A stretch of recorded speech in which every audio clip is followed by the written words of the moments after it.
Mereka bilang ini Rp1.000. Ya kan? Tapi makin lama di dalam isi riba, Rp1.000 yang dulu bisa dipakai untuk membeli 50 kg emas pada tahun 46, ketika pertama kali diberikan rupiah, hari ini diberikan tukang parkir pun tidak mau.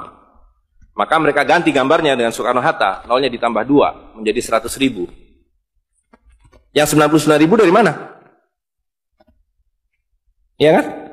99.000 dari mana? Dan kalau ini kita belah 2, dibelah 4, mau saya kasih 4 mahasiswa. Kemana samannya tadi itu nilainya?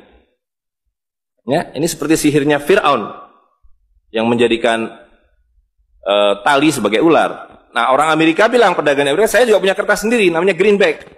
Tapi kertas saya punya 10.000 kali lipat dari kertas saudara. Jadi kalau Bapak Ibu sekalian, adik-adik pergi ke Washington sana, ke New York, bawa uang 100.000. Belum tentu mahasiswa punya uang 100.000 kan? Harus bekerja 2 hari untuk mendapatkan uang 100.000. Pergi ke Washington, saya mau beli Coca-Cola 1 botol. Apa mereka bilang? Apa mereka bilang? Ini kertas funny. This is funny paper. Gak laku. Tapi siapapun datang ke Ternate dengan $100, you punya cengkeh, berikan pada saya. Saya mau beli, you punya Coca-Cola, tapi saya minta 1 truk. Apa yang kita lakukan? Kita berikan Coca-Cola 1 truk, karena mereka bilang, mereka bisa yakinkan kita, selembar kertas mereka 10.000 kali lipat dari lembar kertas kita. Dan mereka bilang, kita punya kertas tidak laku, mereka punya kertas laku di seluruh dunia. Betul nggak? Dengan cara itulah seluruh cengkeh Ternate habis. Pala Ternate habis. Seluruh kekayaan Ternate habis, hanya diganti dengan byte komputer. Dengan cara itulah kemiskinan dan pemiskinan dilakukan oleh para bankir. Jadi banking is crime and bankers are the criminal. Dengan sihir ini. Ya. Nah, dan ini baru satu fase. Saya minta satu tahap lagi untuk menjelaskan dengan uang kertas yang sudah merupakan kezoliman ini, ya, itu menjadi berlipat ganda zolimnya melalui banking system, di mana ini digelembungkan. Kalau tidak ada bank, kalau saya punya uang 100.000 dipinjam oleh Ustadz Nur, maka uang saya habis. Saya akan memiliki kembali kalau dikembalikan. Tapi dengan banking system, kalau uang ini saya hutangkan, dia beranak pinak 20 kali lipat. Uang 100 miliar kalau ditaruh di bank, maka bank detik itu mencatatkan dalam bukunya punya uang 100 miliar. Betul nggak? Dan itu dilegalisir oleh pemerintah, bahwa you boleh mengakui itu sebagai milikmu. Dan bagi bank, uang titipan ini liability, maka dia harus sewakan, dia harus pinjamkan dengan bunga kepada orang yang mau beli rumah tidak bisa beli rumah, mau beli mobil tidak bisa beli mobil. Jangan khawatir, saya beri kredit, tapi harus tahan 10% untuk cadangan, ya kan? Dan semua orang dibikin miskin. Misi pokok bank adalah membuat semua orang miskin, supaya tidak mampu membeli apapun kecuali berhutang melalui bank. Maka ketika 100 miliar ini diterima bank, maka dia bisa mengutar itu 20 kali dengan bunga katakanlah 10%. Maka dia akan mendapatkan dari bunganya saja 180 miliar. Jadi kalau bank bilang saya ngasih bunga hanya 10%, dia akan dapatkan 200%. Dan dari pokoknya yang dia putar itu, maka dia akan dapatkan 20 kali 90 miliar. Coba lihat, maka terciptalah uang 1,9 triliun, hampir 2.000 triliun. Padahal uangnya berapa tadi? 200 miliar. Yang 1,8 triliun dari mana? Angin, sihir. Tidak ada. Itu sebabnya setiap bank dijaga oleh satpam, supaya mengesankan bahwa di bank ada uang. Tidak ada uang di bank. Itu kenapa setiap pegawai bank pakai jas, pakai dasi, supaya orang yakin bahwa uangnya dijaga dengan baik, karena di situ tidak ada uang. Dan itu sepenuhnya pengelabuan. Jadi bank itu adalah arisan berantai. Kalau kita datang mengambil uang, tapi orang bisa bilang, tapi kalau saya ngambil uang di bank kok ada? Uang siapa yang diberikan? Uang Anda sudah nggak ada. Jadi orang percaya bahwa bank adalah tempat yang paling aman menyimpan uang. Bank adalah tempat paling tidak aman menyimpan uang. Belum Anda keluar dari pintu bank, uang Anda sudah nggak ada. Membuktikannya gampang. Datang pada hari yang sama, minta saya mau ambil uang saya hari ini. Potong telinga saya kalau Anda dapat uang, kecuali 10% dari nasabah. Bisa dipahami? Ya. Uangnya tidak ada. Itu. Nah, tapi yang perlu dipahami adalah akibatnya. Kalau kita tadi punya uang 100.000, di sini ada satu handphone, maka berapa harga handphone ini? Ceteris paribus kata ekonom. Maka harga handphone ini ada 100.000, ya kan? Tapi ketika ini digelembungkan menjadi 2 juta, sementara sumber daya alamnya tetap, berapa harga handphone ini? Menjadi 2 juta. Dan itu mereka bilang inflasi. Jadi inflasi adalah kebohongan. Lihat ya, dulu ketika Republik Indonesia didirikan, uang yang pertama dicetak adalah 1 sen, paling besar 100 rupiah, 600 rupiah. Uang 1000 pernah didesain tapi tidak dicetak karena terlalu besar. Karena dengan 1000 Anda sudah dapat beli emas setengah kilo. Pada waktu itu 1 gram emas hanya 2 rupiah. Dan mereka berjanji, jangan khawatir, setiap rupiah saya jamin dengan 1,5 gram emas. Sampai sekarang itu berlaku Undang-Undang tahun 46. Nah, tapi lihat, karena uang kertas itu sihir, dicetak makin banyak, nilainya merosot. Bebeknya mah tetap, cengkehnya tetap, palanya tetap, tapi nilai uangnya yang merosot. Maka mulai tahun 52, ini pertama kali by the way, ini Bank Indonesia baru muncul tahun 52. Bank Sentral Republik Indonesia itu bukan Bank Indonesia, dulu namanya BNI 46. Tapi Belanda tidak mau. You mau merdeka, you mesti nurut saya.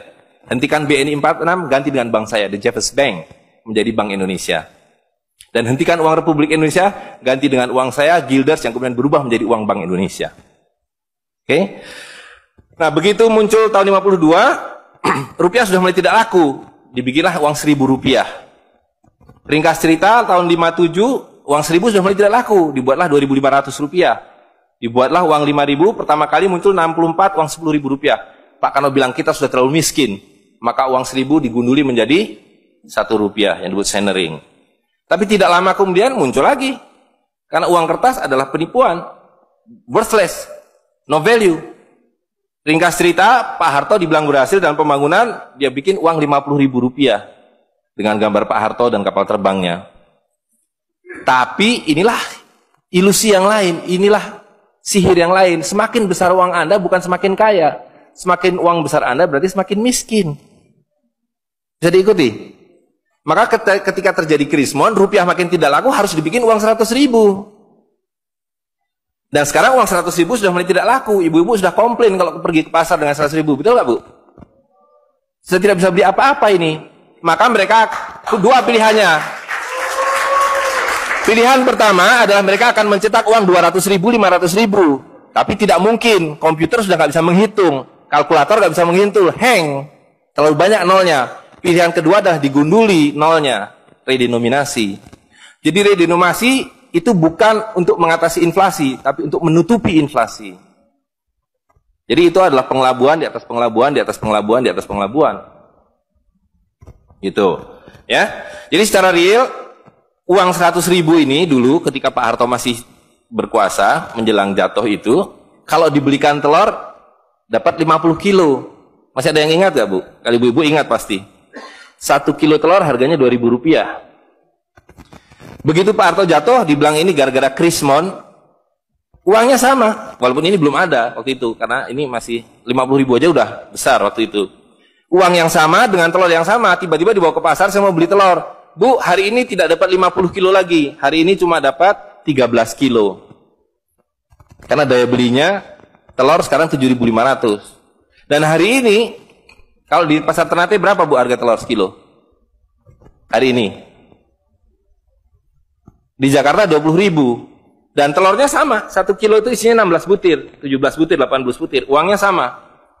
Tapi hari ini kalau dibelikan telur hanya dapat 5 kilo. Kemana yang 45 kilo? Itu yang mereka rampok. Itu yang mereka rampok. Dengan melalui apa yang mereka sebut inflasi. Tapi sebenarnya dengan cara penggelembungan uang. Kertas yang terus-menerus di nilai. Nah, satu lagi Pak ya, saya minta ini karena ini penting sekali. Ini penting sekali. Nah, sistem zalim ini kemudian difikskan dalam satu sistem politik yang disebut nation state pada level global, karena judulnya kan globalisasi uang. Jadi, negara bangsa itu diciptakan oleh para bankir pada abad ke-20. Jadi waktu Indonesia merdeka, Singapura merdeka, Malaysia merdeka, Afrika merdeka, itu bukan kemerdekaan spontan, tapi didesain. Didesain karena kalau dulu mereka mau merampas cengkeh orang Ternate, mau merampas kepala orang Ternate, dia harus bawa serdadu ke sini, Dia harus ambil cengkeh dan palanya. Repot kan? Maka dengan menciptakan uang kertas, mereka tetap bisa mengambil cengkeh orang Ternate, mengambil pala orang Ternate tanpa harus kirim serdadu di sini. Dan karena itu saya kasih merdeka. Tapi satu mesti bikin bank sentral, kedua pakai uang kertas. Supaya saya tetap bisa membeli 1 barel minyak Anda dengan harga 4 sen dolar. Karena mencetak uang ini biayanya hanya 4 sen, 500 rupiah. Ya, jadi berapapun harta yang kita punya bisa dibeli dengan cara itu. Nah, lalu tadi saya sudah ceritakan uang kertas itu dimunculkan bersamaan dengan konsep negara nasional plus hutang negara. Boleh merdeka tapi miskin. Rakyat penyakitan, rakyatmu bodoh. Tapi jangan khawatir, saya punya uang. Sekolahkan rakyatmu, bikin pembangunan, saya kasih hutang. Ya kan? Nah, jadi tugas pemerintah itu, republik, adalah satu, mengambil hutang dari bank, menghabiskan utang itu, melalui apa yang disebut APBN. Lalu dulu mereka tanya, jadi bagaimana saya membuat APBN? Jangan khawatir, sekolahkan anak-anak pintar kamu ke Berkeley, ke Chicago, ke Harvard. Mereka dididik untuk membuat pembangunan. Lalu dikasih paket hutang, dan diajari, kalau nggak bisa, kirim konsultan seperti John Perkins, dan sejenisnya. Lalu ada satu pertanyaan, bagaimana kami membayar hutang kami kalau begitu? Mereka bilang, punya 200 juta rakyat, pajaki rakyat kalian. Pajaki rakyat kalian. Kalian punya pala, punya cengkeh, habisi hutang kalian. Karena membayar hutang, kalau kita hutang 5 miliar dolar setiap tahun, apa mereka kasih berkoper-koper dolar? Apa yang mereka kasih ke kita? Mereka hanya mengetik di komputer 5 miliar dolar, ting, masuk ke Bank Indonesia. Nanti Bank Indonesia tinggal kirim ting ke Bappenas, Bappenas ting ke departemen-departemen itu. Tapi ketika kita mau membayar hutang mereka, bisa kita mengetik di komputer 5 miliar dolar, ting, dibayarkan ke Bank Dunia? Nggak bisa, mesti punya devisa. Dari mana kami punya devisa? Mesti beli dolar kami. Caranya tebang hutan kalian, habisi boksit kalian, habisi mineral kalian. Betul nggak? Nah, jadi itulah yang terjadi di dalam sistem Fir'aun sekarang ini, bahwa pemerintah itu didesain hanya untuk mengambil hutang dari bank, menghabiskan melalui APBN dan proyek, kemudian memajaki rakyat. Karena itu pajak semakin hari semakin tinggi, semakin banyak, semakin tinggi, semakin banyak. Gitu. Nah, jadi kalau digambarkan seperti ini, ya kan? Wilayah domestik nasional itu adalah demokrasi. Supaya kalau 5 tahun harus ganti. Kalau ada presiden, ada perdana menteri yang tidak nurut pada para bankir, out. Tapi para bankir tidak pernah berganti, mereka turun-temurun, perusahaan swasta, anak beranak pinak. Ini kira-kira hanya 400 keluarga di dunia ini yang menguasai seluruh sistem keuangan dan politik. Jadi kita ini sekarang utangnya tiba-tiba sudah 2.100 triliun. Padahal tahun waktu Pak Harto jatuh itu utangnya hanya berapa? 50 miliar dolar, 500 triliun. Sekarang sudah 2.000 triliun. Dan begitu kurs dolar berubah, utang kita nambah. Gitu. Dan BI tidak pernah memenuhi janjinya, karena tugas pokok BI adalah menjaga stabilitas kurs, tidak pernah bisa. Dan tidak akan pernah bisa apapun yang dilakukan karena memang tidak ada nilainya. Gitu. Nah, jadi sebagai penutup, maka apa yang harus kita lakukan adalah membalik seperti yang mereka dulu lakukan. Yang mereka dulu lakukan adalah mengambil emas dan perak dari orang tua kita, mereka lebur menjadi batangan, dia simpan di berangkas, dan kepada kita dikasih toilet paper ini, kata Mahathir Muhammad. Maka yang harus kita lakukan sekarang sebelum ini jadi apa? Oncom. Lebih berharga oncom. Tukarkanlah menjadi emas dan perak, menjadi dinar dan dirham, dan kemudian gunakan untuk muamalah. Karena Nabi sudah mengatakan akan datang satu zaman di mana semua yang kamu miliki tidak ada harganya, kehabisan nilai, kecuali dinar dan dirham, kecuali emas dan perak. Jadi kalau dilihat, dolar dalam dinar atau dinar dalam dolar dalam 10 tahun terakhir, 2004 itu cuma 54 dolar, hari ini sudah di atas 250 dolar. Dan lihat, menipunya uang kertas ya. Kalau kita pakai untuk menyimpan naik haji, kalau Anda menabung dolar, maka tiap tahun naik. Saya sudah hitung ini, dan ini valid sekali. naik setiap tahun itu 3,5%. Kalau Anda menyimpan rupiah, setiap tahun naik 5%, nggak nyampe-nyampe. Tapi kalau Anda menyimpan dinar, maka dia akan turun 8% setahun. Jadi tahun 2000 naik haji butuh uang 21 juta rupiah. Kalau dinar butuh 71 dinar. Tapi hari ini kalau mau naik haji butuh hampir 40 juta rupiah. Dengan dinar cukup dengan 16 dinar. Jadi dulu kalau punya rupiah naik haji satu orang, sekarang sampai Dubai suruh pulang. Nggak cukup uangnya.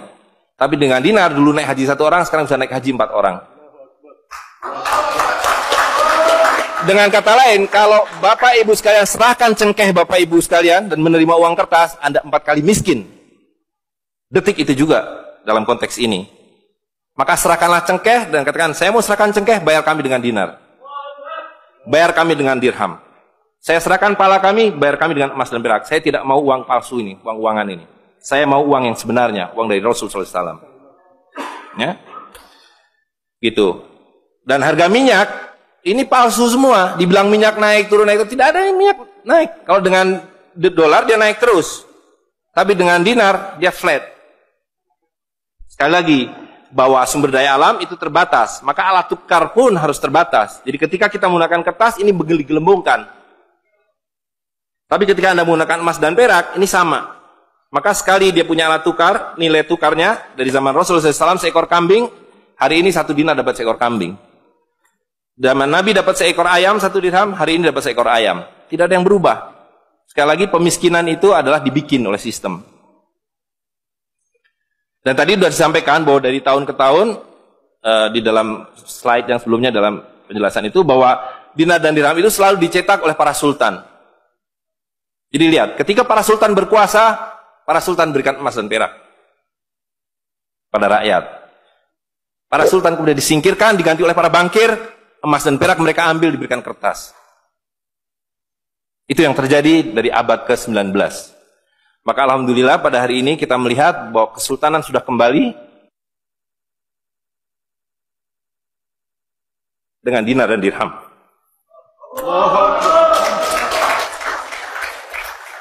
Dan ini adalah awal berakhirnya sistem riba. Ini adalah awal dari janji Allah SWT, yamhaqu riba wa yurbi sodakotan. Aku suburkan sedekah dan aku hancurkan riba. Kehancuran riba ditandai dengan seperti apa yang dikatakan Nabi, kehancuran mata uang kertas. Suka atau tidak suka, terima atau tidak terima, ini adalah awal kehancuran. Dan karena itu yang harus kita lakukan adalah supaya kita tidak ikut hancur di dalamnya, kita song-song kembalinya dinar dan dirham. Dan itu berarti kembalinya sultania. Dan Ternate adalah awal dari kembalinya dinar dan dirham dan sultania bersama dengan Kesultanan Cirebon, bersama dengan Kesultanan di Sulu. Jadi sekarang sudah ada 3 sultan yang mencetak kembali dinar dan dirham. Dan ini akan mengawali kembalinya dinar dan dirham di seluruh dunia. Jadi kalau pada abad 15, abad 16, abad 17 bangsa Ternate sudah sampai ke Madagaskar, sudah sampai ke negeri atas angin di Spanyol, maka pada abad 21 kembali Ternate sampai Spanyol. Ternate sudah kembali sampai Afrika Selatan, sudah sampai Eropa melalui dinar dan dirham yang berlaku di seluruh dunia. Orang Amerika tidak bisa mengatakan emas saya 5 kali lipat dari emas saudara, tidak bisa. Emas kami dari Ternate sama harganya dengan emas kalian. You 1 dinar, kami 1 dinar. You 1 dirham, kami 1 dirham. Itulah keadilan. Ya. Jadi karena itu Bapak Ibu sekalian, yang terakhir sekali saya ingin sampaikan, dinar dan dirham yang kita bicarakan ini tidak ada artinya kalau berhenti hanya di dalam ruangan ini. Dinar dan dirham harus segera berkemerincing di kota Ternate. Dan Anda semua yang harus memulainya. Tadi 2 orang sudah menyatakan diri sebagai relawan jawara, jaringan wirausahawan dan pengguna dinar dirham Nusantara. Maka dalam waktu sebentar, insya Allah di Ternate, dari 2 orang ini akan menjadi 2.000 orang yang menggunakan dinar dan dirham. Ya, dari 2.000 akan menjadi 200.000. Seluruh penduduk Ternate menggunakan dinar dan dirham. Dan Kanjeng Sultan dari beberapa waktu yang lalu sudah mulai membagikan zakat dalam dirham. Jadi di Ternate itu sekurangnya sudah ada 1.000 orang memiliki koin dirham yang dibagikan oleh Sultan. Dan itu adalah awal. Ini baru awal dari kembalinya Islam dan berakhirnya kezaliman. Jadi sekali lagi Bapak Ibu sekalian, marilah segera ya ular-ular Fir'aun itu kita akhiri dengan cara yang sangat mudah, yaitu kita mentaati perintah Allah SWT. Allah SWT mengatakan wa halalul bai' wa harramar riba. Aku halalkan berdagang dan aku haramkan riba. Dan uang kertas adalah riba par excellence. Di dalam uang kertas ini ada 2 riba sekaligus. Ya. Jadi saya kira itu saja. Saya mohon maaf mengambil waktu agak terlalu banyak, tapi ini penting karena supaya clear semuanya. Ya. Karena ini baru pertama kali dibicarakan di Ternate. Demikian, assalamualaikum warahmatullahi wabarakatuh.